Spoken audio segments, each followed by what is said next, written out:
신동진의 정치노트, 오늘의 키워드는 위성정당 방지법입니다.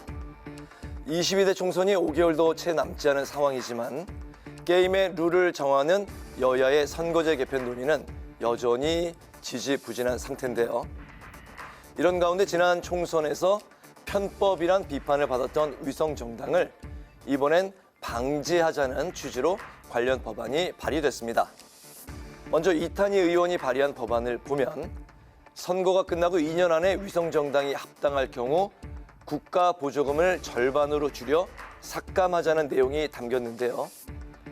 2021년을 기준으로 봤을 때 더불어시민당과 합당한 민주당은 100억 원가량이, 또 미래한국당과 합당했던 국민의힘은 90억 원가량 보조금이 줄어들게 되는 거죠. 비례 후보를 안 낸 정당도 비례투표용지에 당명을 놓자는 방안과 또 지역구 후보 수만큼 비례대표 후보를 내자는 법안도 발의된 상황인데요.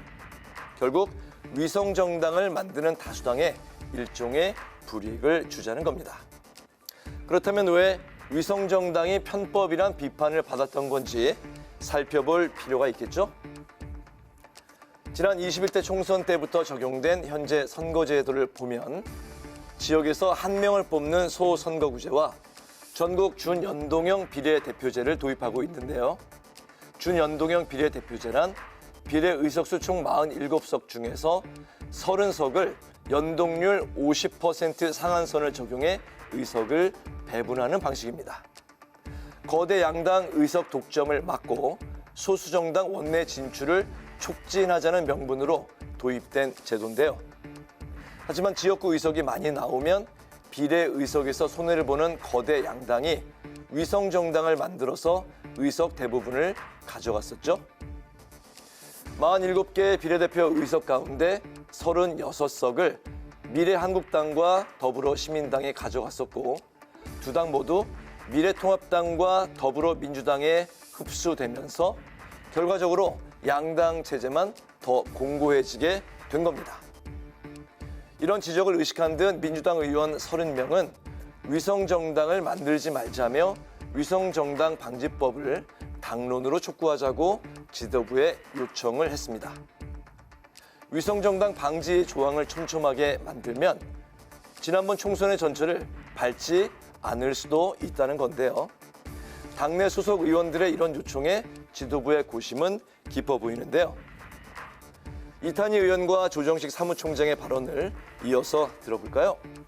저희 민주당은 특히나 현행 연동형 대표제 지키고 위성정당 방지법도 만들고 위성정당도 만들지 않겠다. 그렇게 약속을 해놓은 상태입니다. 연동형 비례대표제 지키겠다. 위성정당 방지법 하겠다. 위성정당 안 만들겠다. 저희 당대표께서도 대선 때 말씀하시고 현재로서는 당에서 연동형이다, 병립형이다.